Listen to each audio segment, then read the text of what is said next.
First, let me say, wow, what a beautiful building. What an encouragement. I mean, the other place was pretty too, but you got so much more space here. And since I heard that y'all would be moving here and getting more space and all of that, I mean, I regularly pray for all of our supporters, but I've been praying double for this congregation as y'all have made this move. And this is really exciting to see, and please know that we will continue to pray for y'all, and really excited about the opportunities, greater opportunities for ministry here in the future. Also, let me say thank you again for your extremely generous and wonderful support of our work in Peru. End of the year, you gave $15,000 for the Man's Construction Fund and a gift to my account and one or two others too. Thank you very much. Y'all have been amazing partners for quite a few years now, and we're very, very grateful. And we're probably not going to have any teams down there this year, but we hope that everything is wide open again the following year, and we'd love to have a group from this church back down there with us. Let me just give a real brief update about what's happening in Peru. I'm going to be real brief on this. I was initially thinking that I'd show y'all some pictures, some slides, and talk through it, but y'all seen all those pictures several times, and so I figured that would probably bore you. And so I want to talk about something else, something that's really kind of had me in its grip for more than a year, a couple of years now. I hope I can try to reduce it down and say it coherently tonight. We'll see. But first, let me just tell you a little bit about kind of an update of Peru. This past year has been a brutal year for us in Peru. Some of you have been down there, or maybe if you've read in some of our updates in the past, have heard the name of Jaime Avellaneda.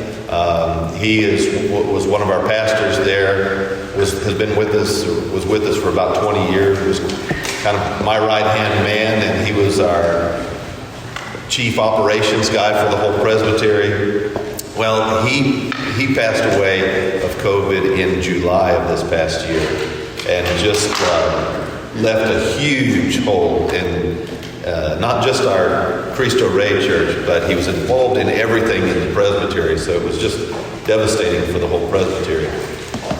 But the Lord has been gracious. It's amazing to see the new leadership that is coming up through the ranks. We recently ordained a new pastor, Esdras Vasquez, in June. Lord willing, we'll be ordaining another fellow, Alexis Alayo, and we've got several more in the pipeline. All of our seminary instruction has gone online because we're not allowed by law to get anyone together. The school is doing remarkably well, but we were required to do everything online starting last year. Well, we had 3 weeks of classes, in-person classes, and then the pandemic hit and everything had to go online. But our teachers did an amazing job and really did well at implementing the online classes. Lots of other schools around the city, private schools, just closed up because they couldn't make it financially. So we received quite a few students from those schools, and the year went very well. We're going to have another whole year. We just started last week, was the beginning of the new school year in Peru, and it's going to be another whole year of online classes, virtual classes. But we're pretty well set.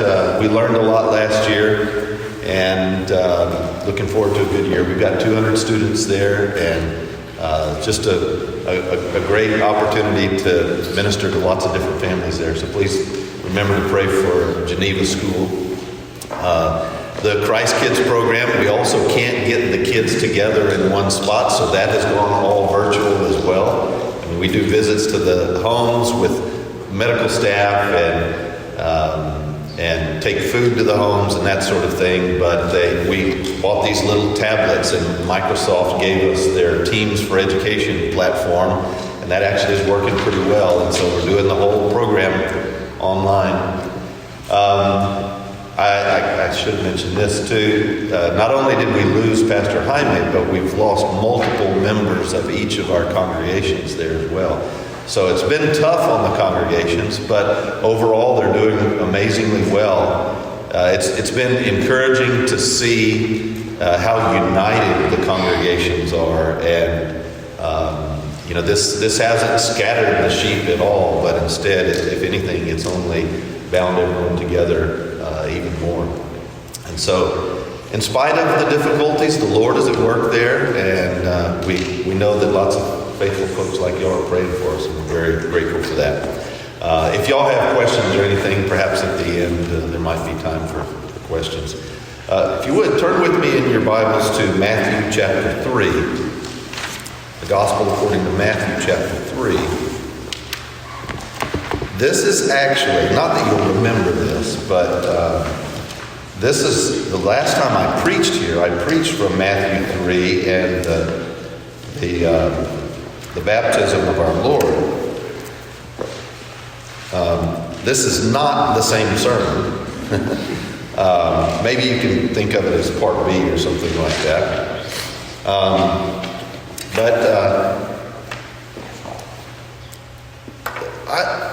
I've had a growing concern, which I'm sure all of you have for most of these things as well, growing concern over the past many years of all kinds of things that are happening in our country, in Western culture, and even when I say Western culture, I don't really mean just the West geographically, but basically any city in the world that has 1 million people or more is part of the West, because the culture in that city has been so adapted to Western secular culture that you can call, if it's in China or in India or Africa or wherever it is, if it's 1 million people or more, it's basically a Western city, and it's very quickly becoming secularized.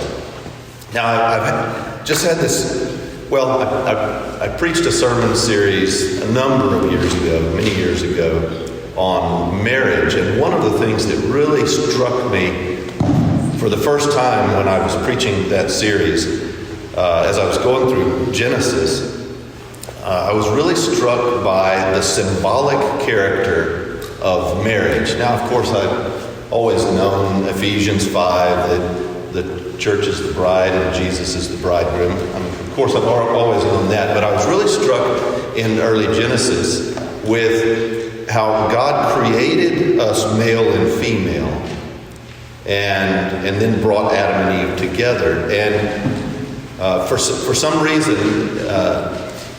it occurred to me to just ask, okay, why did God make us male and female? You know, he could have made us just one gender, and we reproduced by cutting off our little finger and planting it, and a new human grows up, and then cut off another finger and plant. I mean, there are all kinds of ways that God could have designed us to reproduce the human race. Why did he do it the way he did? Why did he design us to be male and female?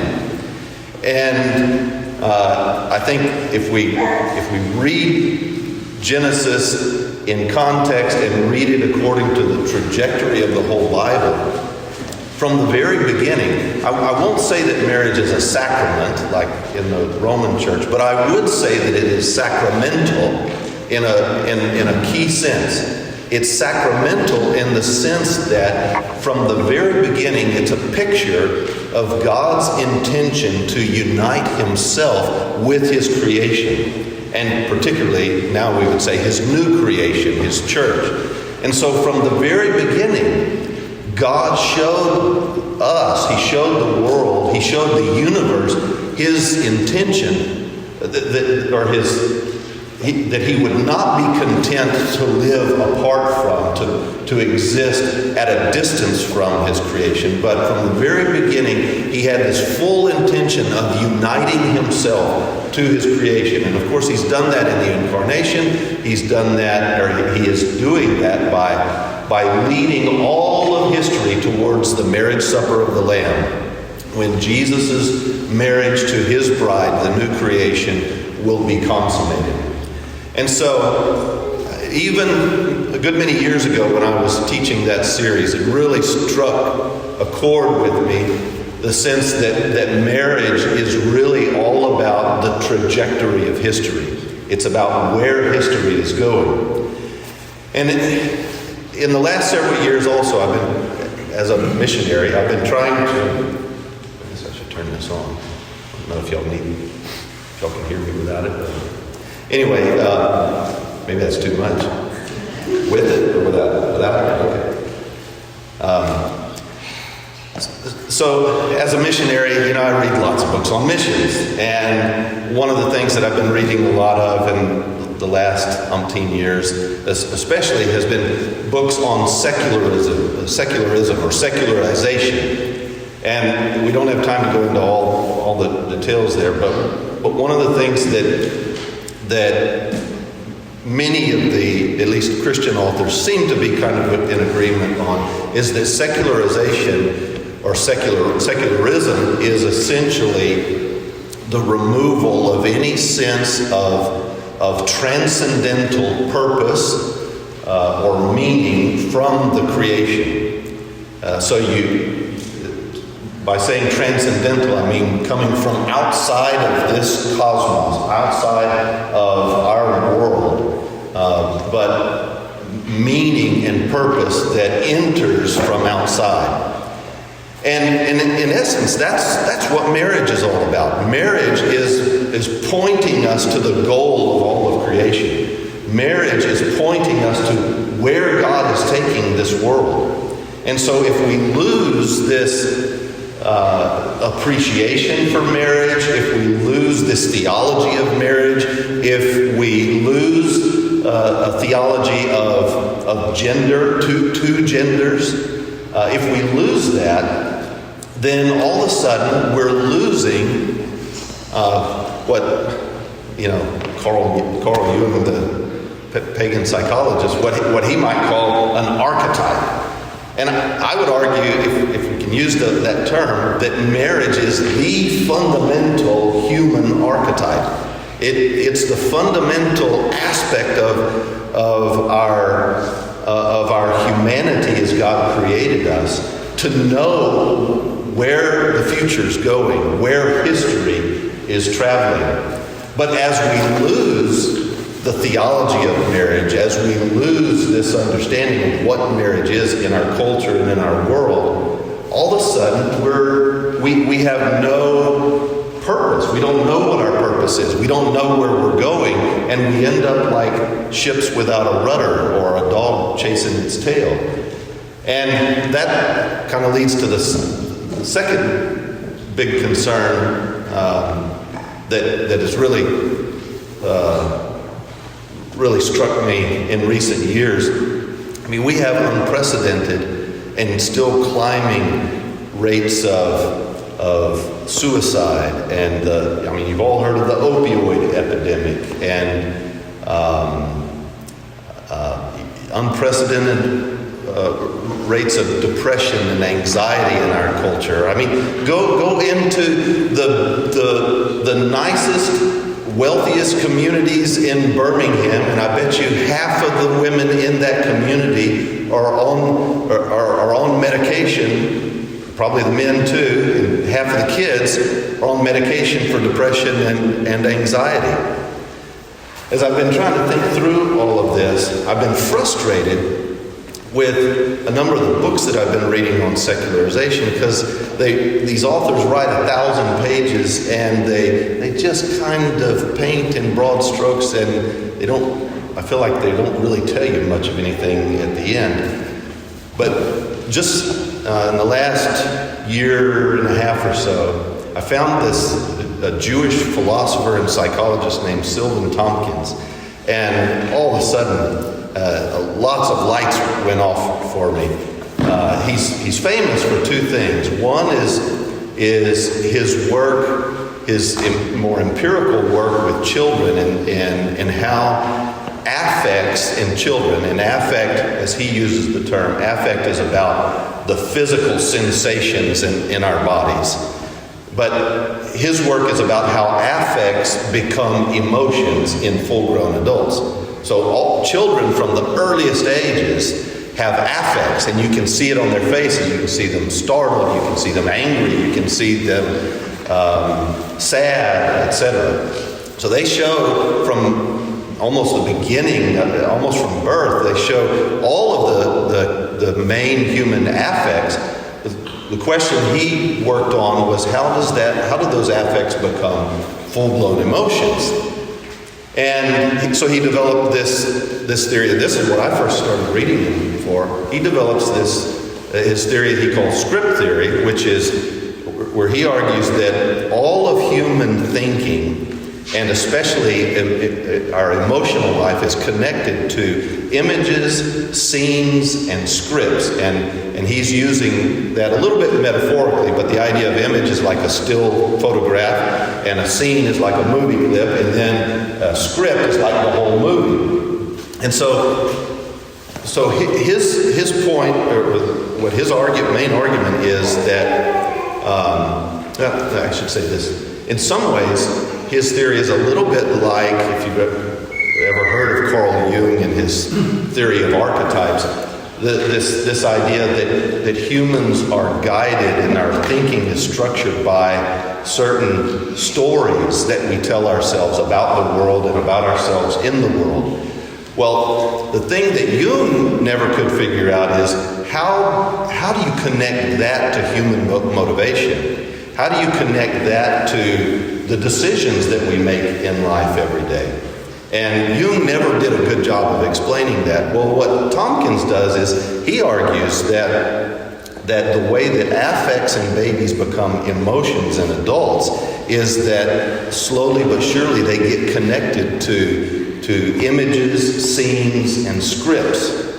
And if those images, scenes, and scripts are good ones, in other words, the way God designed us, and think of marriage as think of the overall biblical story, starting in the Garden of Eden with creation and ending at the marriage supper of the Lamb. That's a script about all of the history of the world traveling towards the marriage supper of the Lamb. And so, according to his theory, if we lose this sense of what marriage is, then it's no wonder that we're going to have all kinds of emotional issues. We're going to have a disconnect between our emotional life and the world that we live in. Well, I don't have time to go into all the details tonight, but I wanted to look at this passage in Matthew 3 and spilling over into Matthew 4, basically kind of taking up where I left off in the sermon that none of y'all will remember from last time. But I want to try to make an application to how we need to be thinking about missions in a day when secularization is in overdrive. And it is sweeping our country. And it's not just sweeping our country. We've brought it right into the heart of the church in our day. And it's devastating the church. The Church of Jesus Christ in the West is in demographic free fall now. And there's a connection between that demographic free fall and all of this nonsense about gender ideology and all of that stuff. And there's a connection between that and all of the things, the dysfunction that we're seeing in our society, dysfunction in families, the opioid epidemic, pornography epidemic. There's a connection between all of those things. Tompkins' work is really illuminating, made a lot of lights go off for me on all that the Bible has to say about the idea of shame. The shame and fear are the two biggest, most important negative emotions that human beings have. And in the Bible, from the very beginning, what happens when Adam and Eve sin against God? They immediately, in shame, hide themselves, and begin fighting amongst. The shame leads them to accuse each other. The shame leads to one of their sons killing another. And shame goes all the way through the Bible, wreaking havoc on human families and human life, until God himself comes into this world in the form of a man and takes the greatest instrument of shame that the world had ever known, a cross. And God essentially says, and the Romans had perfected the crucifixion not so much as an instrument of torture. Of course, they had better ways of torturing people than that. Crucifixion was all about social manipulation. And so the God, the creator of this world, comes into the world and he says to Satan, give me your best shot. Throw it all at me. And the God of this world, the creator of the universe, incarnate in Jesus, goes to the cross, which was the greatest instrument of shaming, not just an individual, but shaming a whole people, a whole nation, a population. He takes that upon himself, and Hebrews tells us that he despised the shame by going to the cross and embracing the cross. In other words, by going and facing that instrument of shame, he was able to sort of defuse or cut the nerve of shame so that it ceases to wreak havoc in our creation, in God's creation. And so, I don't know if any of that, I said that so fast, probably didn't make any sense, but I want us to look at this passage, and I want to try to draw out some things that I think are crucial for the mission of the church in our day. Matthew 3, let me check the clock too.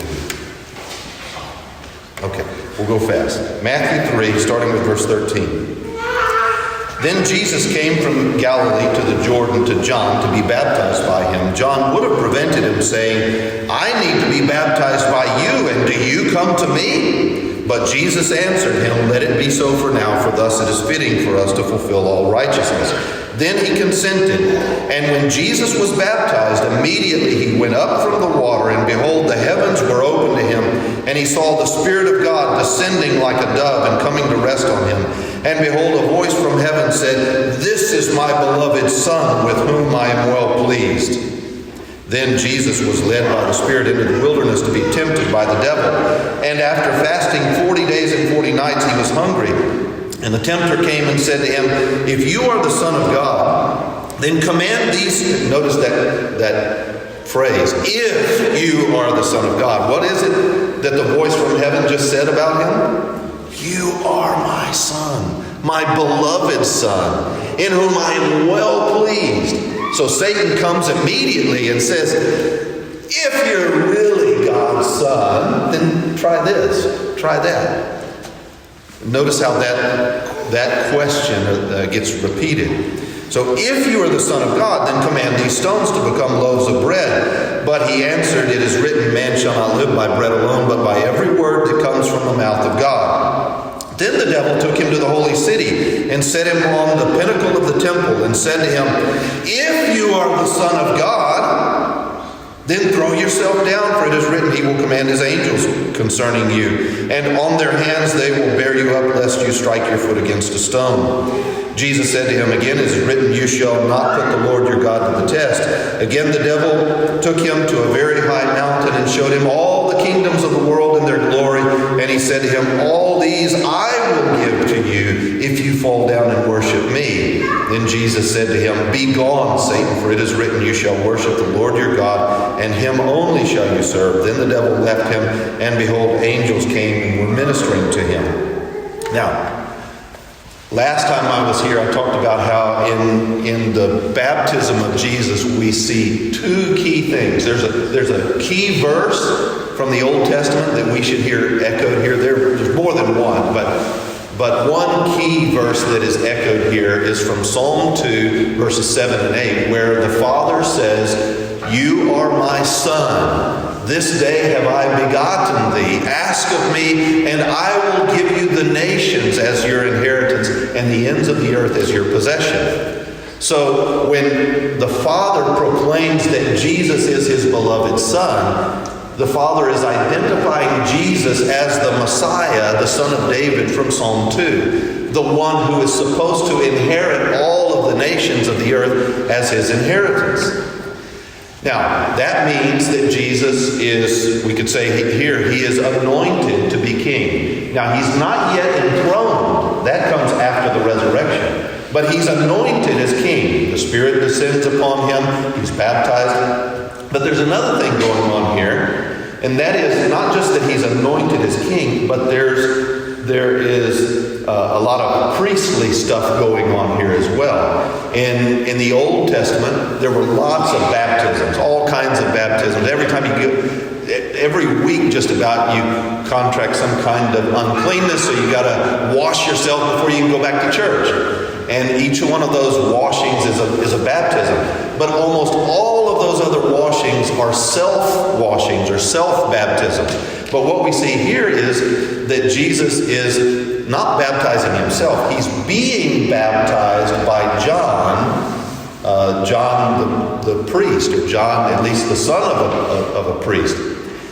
Also, Jesus is 30 years old here, which was the year at which a priest would be ordained to the ministry. He is anointed by the Spirit, which corresponds to an anointing with oil in the ordination of a priest.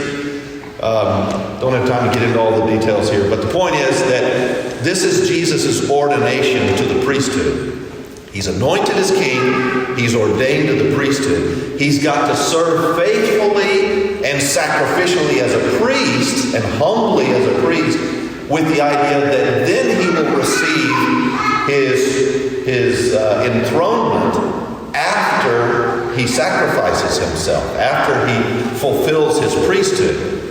Now, Satan comes to him, and Satan says, well, if you are God's son.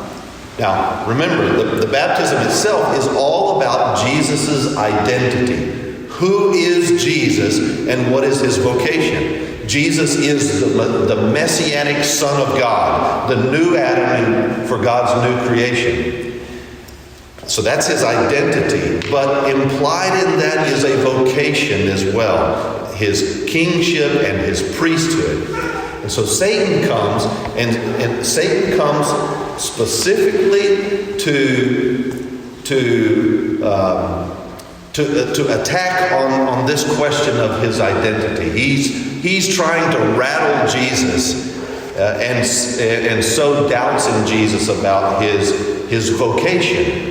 But Jesus rejects each of the temptations. And notice what the climax of these three temptations is. The climax has to do specifically with the promise from Psalm 2. The promise in Psalm 2 is that the Son of God is supposed to inherit the nations of the earth. And Satan comes to him and says, listen, I know the Father said that you're his son, his beloved son. He said that he loved you. But what kind of a father would send his son to die on a cross? Could he really love you if he's sending you to a cross? Come with me, worship me, and I will give you all the nations of the earth the easy way. You don't have to go to the cross. Just worship me, and I will give them to you. And of course, Jesus rejects that. Jesus says, no, get behind me. Get away from me, Satan. And Jesus then, as Luke's gospel tells us a little bit later, Jesus sets his face like a flint to go to Jerusalem and to die in Jerusalem. But what happens on the other side of the crucifixion and the resurrection? He's raised from the dead. Matthew 28, this passage is about Jesus' baptism, but there's another passage in Matthew's gospel about our baptism. On the other side of the cross and the resurrection, Jesus then makes this statement about himself. He says, all authority in heaven and on earth has been given to me. In other words, those nations that were promised in Psalm 2, and the nations that Satan tried to offer him in an easier way, Jesus didn't accept that. He went to the cross, and now on the other side, he says, all authority in heaven and on earth has been given to me. Now I hold in my hand title to all of these nations. But it's not just that. I want you to go to all of the nations of the earth, teach them to obey everything I've commanded, baptizing them into the name of the Father, Son, and the Holy Spirit. Another Trinitarian passage, just like his baptism is a Trinitarian passage. Father speaking from heaven, the Son standing in the water, and the Spirit descending. So anyway, the point of that is to say that if we are baptized into Christ, that means that we are inserted into his baptism. And not just inserted into his baptism, but his vocation and his identity become fused, or we become fused with his identity and his vocation. So that when we reflect on our baptism, we ought to hear the words of the Father saying, "You are my beloved Son. I am well pleased with you. I love you." But we also should see that his calling, his vocation, is our calling and our vocation. Now, all of that I said last time. What does this have to do with us and the mission of the church in our day?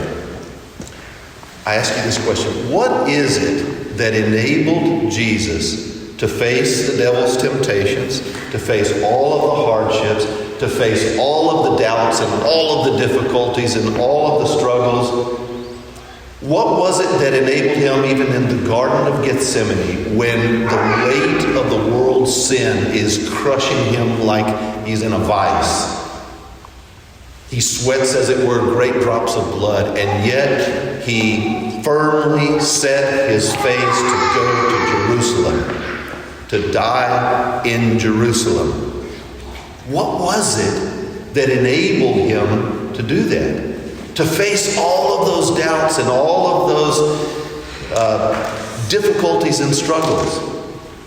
It was that he had a clear sense of his identity. He knew exactly what was said in his baptism. "You are my Son, my beloved Son, and with you I am well pleased." Those words resonated and echoed in Jesus' mind. And that's what gave him the courage and the boldness and the conviction. Come what may, no matter how great the difficulty is, the struggle is, he is going to fulfill his vocation. Now, where I'm going with this is that contrary to what we hear all the time in sermons in too many Reformed churches even, it's not true that linking vocation to identity means we're talking about works righteousness. On the contrary, we have to see vocation as an integral part of our identity.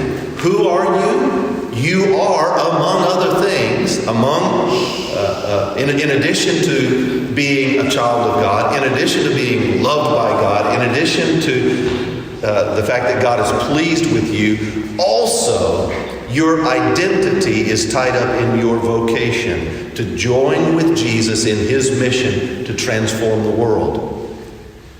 Jesus knew that his calling was to die for the sins of the world, to see this world transformed and finally taken to that ultimate goal, the marriage supper of the Lamb.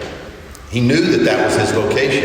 And because he had a rock-solid sense of his vocation, he could endure any hardship, any struggle, any difficulty.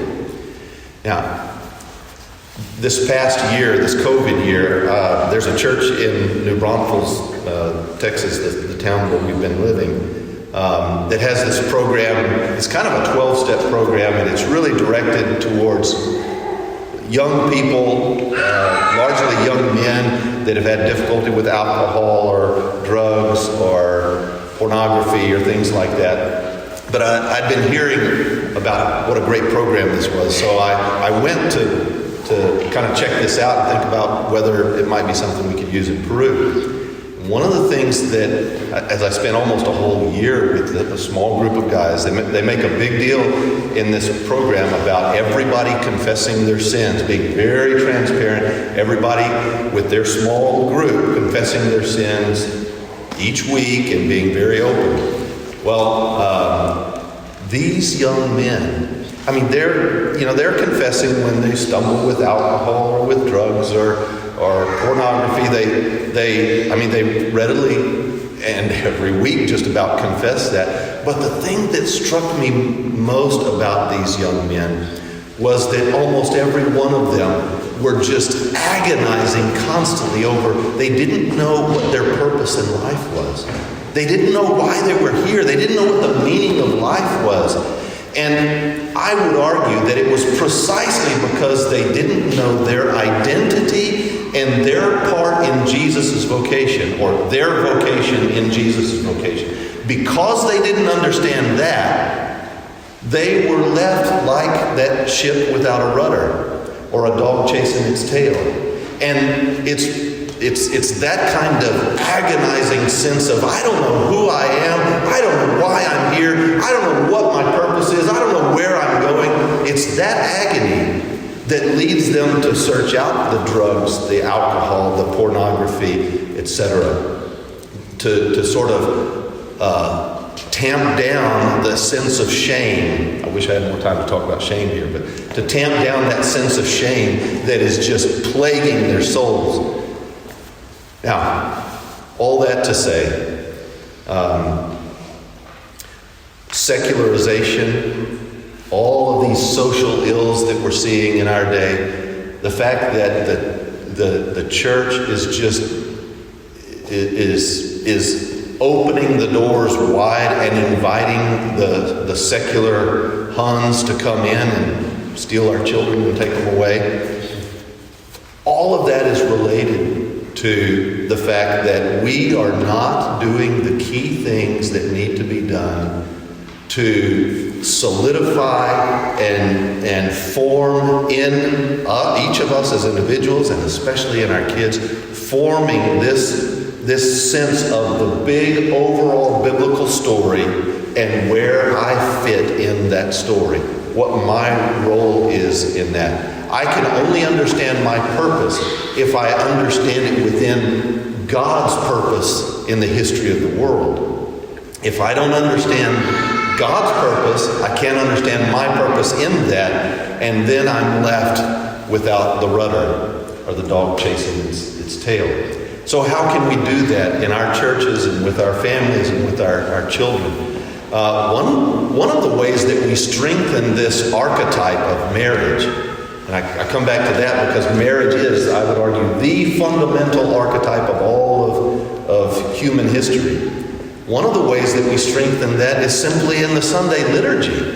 What is the Sunday liturgy but a marriage ceremony where we renew our covenant with Jesus, our bridegroom? And then we come to this table. What is the table? But it's a foretaste of the marriage supper of the Lamb. And so every single Sunday, we are reinforcing this archetype of marriage. We are reinforcing what the purpose of the world is and where the world is going. Not only that, but just teaching the Bible. We've got to be pouring the Bible into ourselves, our people, our kids, in their schooling, in church, in Sunday school, in family worship, in all of these ways. We've got to be pouring the Bible into our people. By doing that, those biblical stories will grab hold of their minds. But there are other things. Why is it that Christians have the same divorce rate as everyone else in the world? We need a renewal of Christian marriage in the Church of Jesus Christ. The church needs to renew its determination to form solid, godly marriages. There's a whole bunch more. I'm way over time. My point is that we will be susceptible to the waves of secularization that are sweeping our world right now and are washing the whole church out to sea just about. We will be susceptible to that until and unless we get serious about some of these kinds of things that strengthen this sense of what marriage is, what the goal of all of history is about, and very intentionally set out to build a different kind of community, a community that centers on this theology of marriage.